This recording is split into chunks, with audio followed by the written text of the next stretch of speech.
Alors une réunion très intéressante, pluridisciplinaire sur la jambe et les douleurs de jambe dans le milieu sportif principalement. Magnifique journée où nous avons abordé toutes les problématiques autour des douleurs de jambes, et ça c'est vraiment un problème quotidien pour les médecins du sport et un problème difficile parce que les étiologies, les causes sont nombreuses et il n'est pas si facile que ça de serrer, de faire la différence entre une périostite, une fracture de fatigue ou un syndrome de Loge. Mais la réunion de cet après-midi était consacrée aux douleurs de jambes chroniques chez le sportif, donc un vaste sujet qui regroupe à la fois des pathologies osseuses, musculaires, neurologiques et vasculaires. Et surtout, ce qui avait été très intéressant, c'est que ça a touché tout un tas de panels médicaux différents, à savoir des médecins hospitaliers, des médecins libéraux, des médecins spécialistes en radio, en chirurgie vasculaire, des gens installés en ville, des gens qui sont des médecins de club, donc qui n'ont pas affaire à la même population. Et tout ce monde a pu mettre en commun tout son savoir et surtout sa façon de gérer ces personnes, parce que nous, dans notre coin, chacun à notre façon, on a une façon de faire, et là au moins on a pu discuter à bâton rompu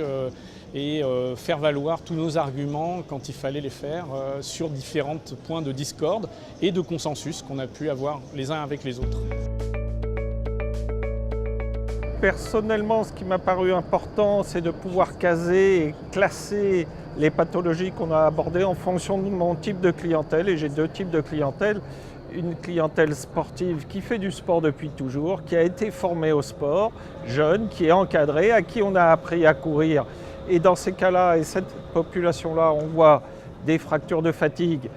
et des périostites. Et puis une autre population, c'est une grosse population, la population des sportifs qui courent tard, vers 30, 35 ans, 40 ans, pour rester jeunes, beaux et belles,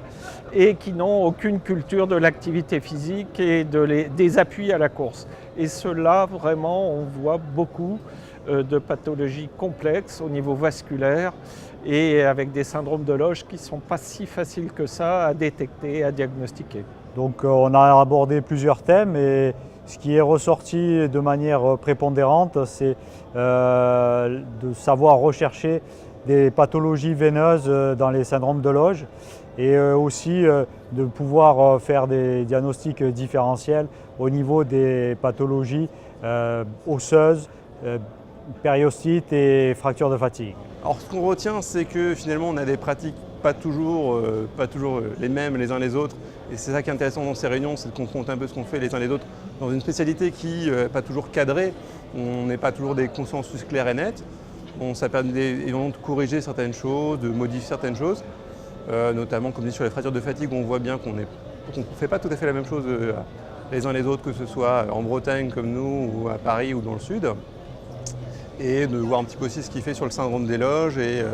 la différence entre les syndromes des Loges et puis les syndromes artériels de poplité piégée par exemple. C'est vrai que c'est intéressant d'avoir aussi différentes spécialités qui peuvent donner leur point de vue là-dessus.